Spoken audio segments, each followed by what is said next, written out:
অন্য ধর্মাবলম্বী যারা আছে তারা এখানে বসেন, কোরআন হাদিস শরীফের আলাপ আলোচনা তারা শুনেন। এই আলাপ আলোচনা শুনে মনে যদি ভালো লাগে কোরআনিক জীবন তারা নেবে, মনে যদি ভালো লাগে দয়াল নবীজির আদর্শে আদর্শবান হইয়া যাবে। এখানে কবি, কবিয়াল, ফকির, অন্য লাইনের মানুষ যারা আছে তাদের আলাদা বসার ব্যবস্থা আমরা কাপড় দিয়ে করছি। সমস্যার কিছু আছে? কোরআন কি শুধু মুসলমানদের জন্য না মানুষের জন্য?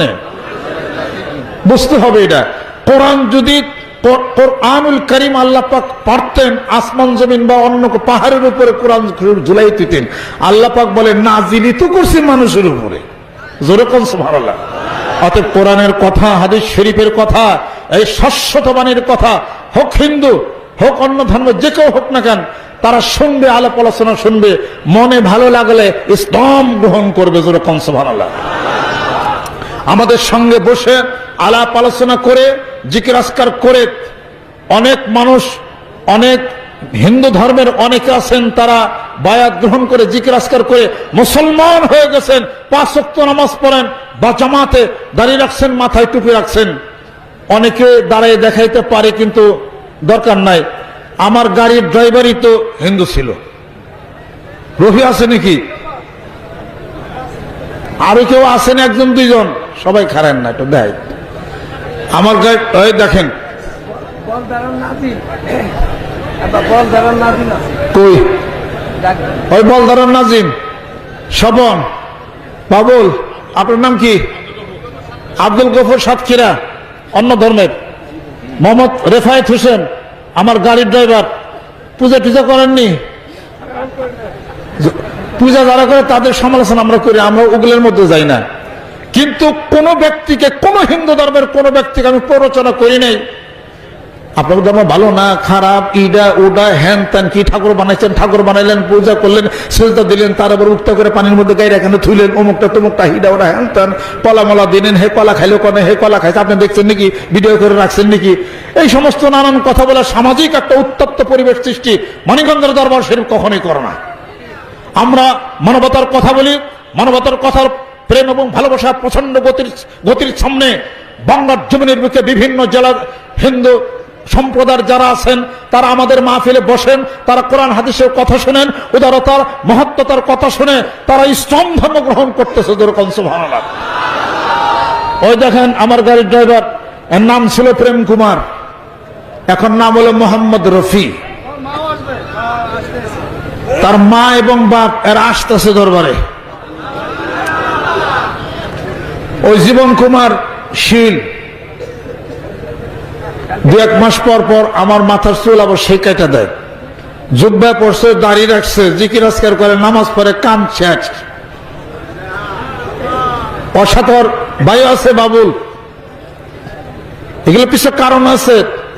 ওই যে বাবুল আছে, বাবুলের পেট গেছিল ফুইলা, ওই যে কালো কোট পরা কঞ্জনজির হাতুটা করছে, ওই যে 2 হাত উঁচা করছে জীবন,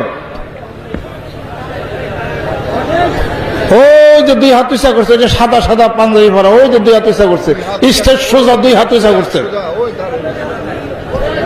ওই যে জীবন। জীবন স্টেজের এদিকে আহেন, আয় বলুন এদিকে। আমরা বলো আমার মনে খালি বলে সমালোচনা হয়। শোনেন, বসেন। এই জীবনের বন্ধু বাবুল পেট ফুলে গেছে, হিন্দু সম্প্রদায়ের পেট ফুলে গেছে। ডাক্তার বলছে ওর 3 মাস বাঁচবো। আল্লাহ বলছেন কি যে কতদিন বাঁচবে আমি আল্লাহ ভালো জানি, ডাক্তার তুমি জানো না বেশি। ডাক্তার বলছে 3 মাস বাঁচবে। আমার কাছে আসছে, আমি বললাম যে আল্লাহর উপরে তাওয়াক্কুল করে, ভালো জানে কত মাস বাঁচবে। আমি যদি বলতাম মরবেন না, তাহলে এটা শিরক হয়ে যেত, তাহলে আমি ফিরে আমার বিরোধিতা করতেন। আমি তো তা বলি নাই, আমি বলছি আল্লাহ ভালো জানেন আপনি কতদিন বাঁচবেন, আমি তো এটা বলছি। কথাটা ঘুরিয়ে বললে জায়েজ হবে, না ঘুরিয়ে বললে শিরক হবে, হারাম হবে। জিজ্ঞাসা করে দেখেন। পরে আমি তাকে একটা ওষুধ বলে দিছি, লিখে দিছি। 3 মাস যখন যায় ও চিন্তায় অস্থির, ঘুম খাওয়া হারাম হয়ে গেছে। তা আমি মনে মনে কই যে ও যদি বেশিও বাঁচতো, ডাক্তার যে কইছে 3 মাস, ওর চিন্তার চুতেই তো মরবো না, বাঁচবো আর কি। এখন ভালো সুস্থ হয়েছে, 3 মাসে মরে নাই। বাবুল এসে কয় আব্বার দেরি নাই, আমার মুসলমান বানানছে। আমি বললাম বাবুল একটু আস্তে, সামাজিক ব্যাপার, একটু আস্তে ধরে। এই যে জীবন দেন, গতকালে আমার একটা জীবন কুমার শীল আমাকে একটা দিছে, ওই যে ব্যাংক কিছু কিছু টাকা পয়সা রেখে আমার মাথা চুল টুল কেটে দেয়। 5 ওয়াক্ত নামাজ, জিকির, হাত শতমের সবক করে। সে যখন অন্য ধর্মের ছিল, আমি তখন তাকে কিছু খারাপ বলি না, কিচ্ছু বলি না, কোনোদিন বলিও না আপনি মুসলমান হন। মোহাব্বত ভালোবাসা হয়েছে, উঠা বসা করছে, ভালো লাগতে লাগতেই, ভালো লাগলেই তো ভালোবাসা হবে, ভালোবাসলেই তো সবকিছু তাকে দেওয়া যাবে, দিলেই তো কাজ। তার মনটা যদি আমি নিতে পারি, তাহলে কি আর দেরি থাকে কিছু?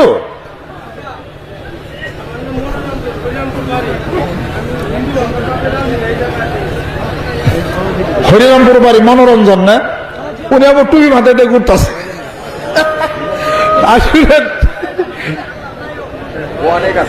অনেক আছে এরকম টুপি মাথায় দিয়ে বসে রয়েছে। আরে মেলানোর মুরিদ করছে। আর রামকান্তপুরের, কান্তপুরের নিতাই বাবু খো, হ্যাঁ নিতাই বাবু আছে। আমাদের মাদ্রাসার বিশাল এক পানির ট্যাঙ্কি কিনে দিছে। হ্যাঁ, এরপরে রামকান্তপুরে প্রমোদ আছে,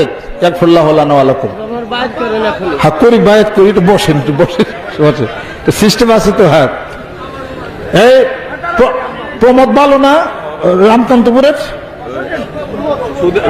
সুবোধ বাবু, সুবোধ বাবু আছে নাকি স্টেজে? হাঁটু পর দিতেছে না, আবার লম্বা চুল তো মাথার টুপি নিয়ে স্টেজে ওটা দিতেন। সুবোধ বাবু 3 গাড়ি মানুষ নিয়ে আসছে বিশ্ব ইজতেমায়। কোন হিন্দু মানুষ যদি মুসলমান 3-4 গাড়ি মানুষ যদি ওয়াজের মাহফিলে নিয়ে আসে, হারাম নাকি? অথবা কোন হিন্দু মানুষ যদি মুসলমানদের তাফসীরুল কোরআনের মাহফিলের মধ্যে বসে যায়, জায়েজ নাই।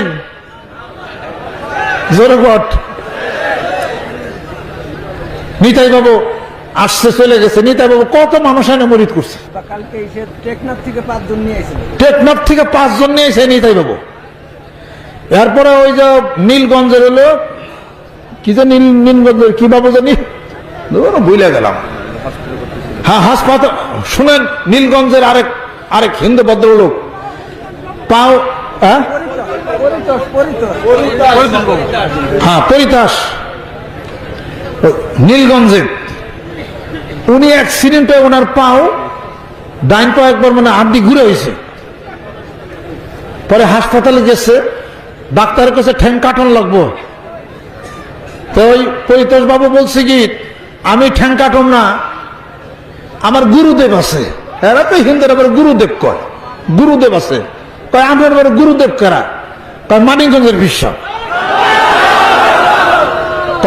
যে দেবীর কথাই কোন ঠ্যাং কাটা লাগবো। পরে আমি 5,000 টাকা তার চিকিৎসার জন্য পাঠাই দিয়েছি। ভদ্রলোক মানুষ, 1 টাকাও সে নেয় নাই। তার চিকিৎসা হয়েছে, বলছে ডাক্তারের ব্যান্ডেজ করে দেন, পরীক্ষা করুন, পরে ঠ্যাং কাটুন। ব্যান্ডেজ করে দিছে, কয়েকদিন পর পরীক্ষা করছে, পাও ভালো, কাটা লাগে নাই। সেই মানুষ অনেক মানুষ এনে মুরিদ করছে। ওই যে সুবোধ দেখেন, 3 গাড়ি মানুষ নিয়ে সেই বিশ্ব ইজতেমায়। উনি তো ওনার ধর্মে আছে, উনি তো ওনার ধর্মে আছে। যে ধর্মে থাকুক মানুষ কিনা, যেরকম সবার উপরে মানুষ। মানিকগঞ্জ দরবার শরীফ মানুষ হিসাবে মানুষকে সম্মান শ্রদ্ধা করে।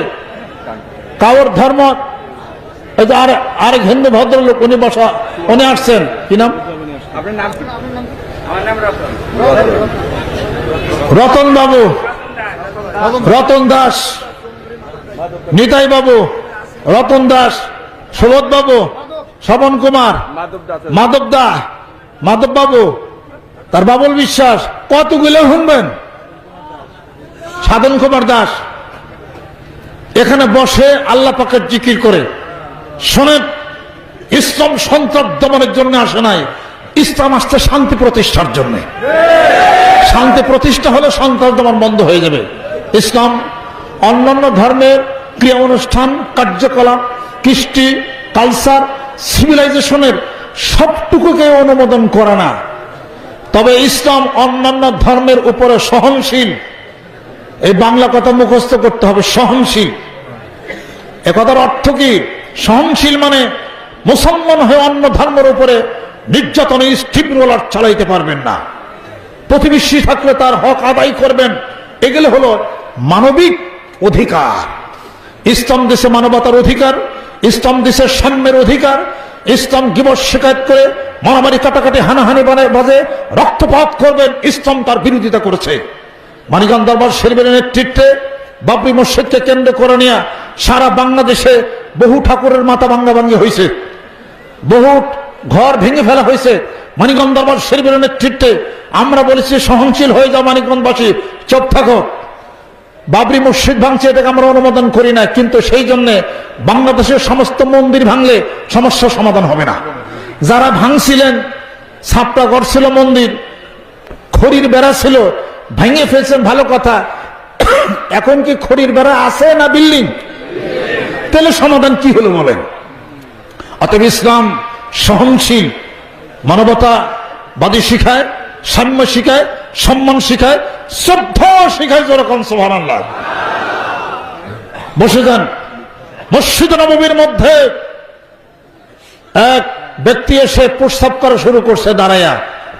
সেখানে ছিলেন কে? দিনের নবী মুহাম্মদ মুস্তাফা সাল্লাল্লাহু আলাইহি সাল্লাম সাহাবাজমান ছিলেন। এত বড় বেয়াদবি!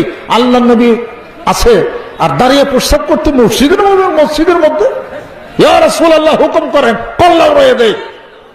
আল্লাহর নবী বললেন, খামোশ, চুপ হয়ে যাও, প্রস্তাব করতে দাও। প্রস্তাব শেষ হয়ে গেল। আল্লাহর নবী বললেন, ডাক দে, এটা তো মসজিদ, আমাদের নামাজের জায়গা, এখানে প্রস্তাব করো না। কত সুন্দর উত্তর। আর আমি আপনি হলে কি করতাম? কি ইসলামী আন্দোলনের আমি নেতা, মসজিদে আমার সামনে খারিয়া মুতো, তার মুতা ছুটিয়ে দেখা। হ্যাঁ হ্যাঁ, রাজেন্দ্র রাজবংশী ওর নাম ছিল আগে, বলধারায় সমস্ত কাজ করছে ও। বলধারা রাজেন্দ্র রাজবংশী, রাজেন্দ্র রাজবংশী ছিল। দেখেন এখন আর কোন জায়গাতে কেমন হয়েছে আমি তো চিনি না, আজকে চিনা ভালো হইলো।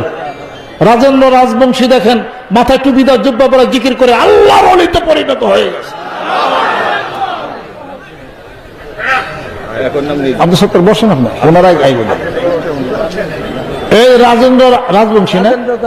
রাজবংশী। ও, এটা তো চিনতাম না আমি, কোন জায়গাতে কিন্তু রাজেন্দ্র রাজবংশী। দেখছেন আমার ডাইনে ডাইনে মানুষটা, রাজেন্দ্র রাজবংশী এখন জিকির করে, নাম এখন হয়ে গেছে নাজিম উদ্দিন।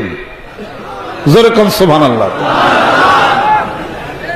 মানিকগঞ্জে হিন্দু সম্প্রদায় যারা আছে তাদের সাথে আমাদের কোনো দ্বন্দ্ব ক্লেশ নাই, মহব্বত আছে, ভালোবাসা আছে।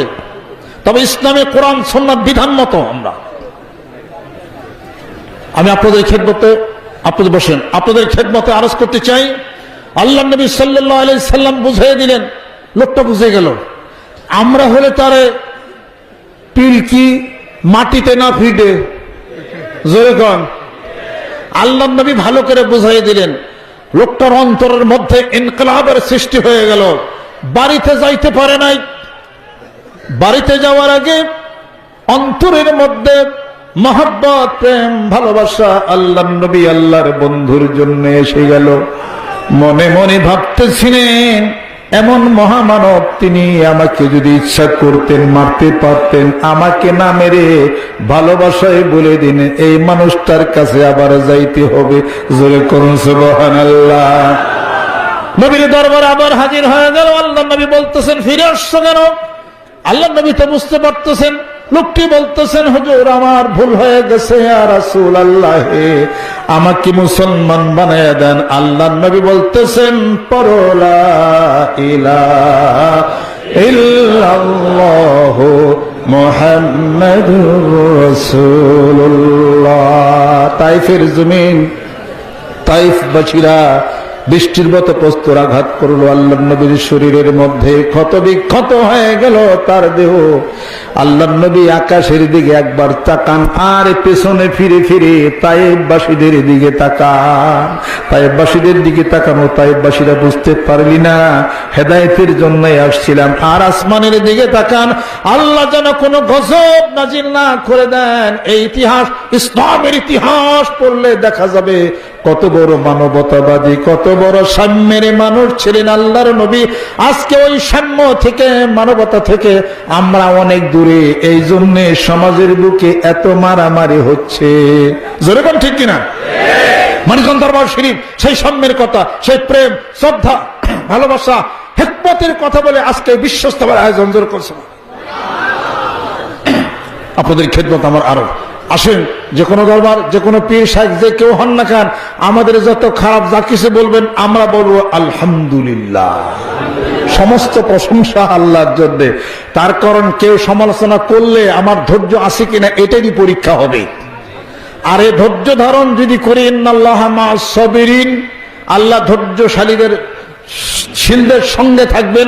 আল্লাহ যদি সাথে থাকে চিন্তা আছে?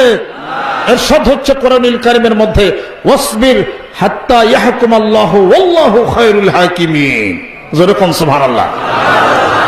ধৈর্য ধারণ করো যে পর্যন্ত না আল্লাহ পাক তোমার জন্য কোনো বিচার ফয়সালা করে দেন। আর আল্লাহ পাক সবচেয়ে উত্তম বিচারক। আল্লাহর বিচারের ফয়সালার মধ্যে ধৈর্য ধারণ যদি করতে না পারো, আল্লাহ পাক বলেন অন্য খুদার কাছে তুমি চলে যাও, অন্য আল্লাহর কাছে চলে যাও।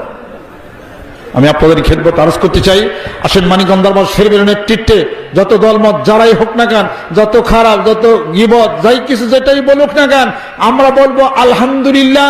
কোরআন সুন্নাহর বিধান মতে যেভাবে চলার দরকার ওইভাবেই যদি চলি, আল্লাহর শক্তি আমাদের পেছনে যদি কাজ করে, বাংলার টেকটপ থেকে তেতুলিয়া পর্যন্ত ইনশাআল্লাহ তাআলা একাকার হয়ে যাবে। যেরকম সুবহানাল্লাহ।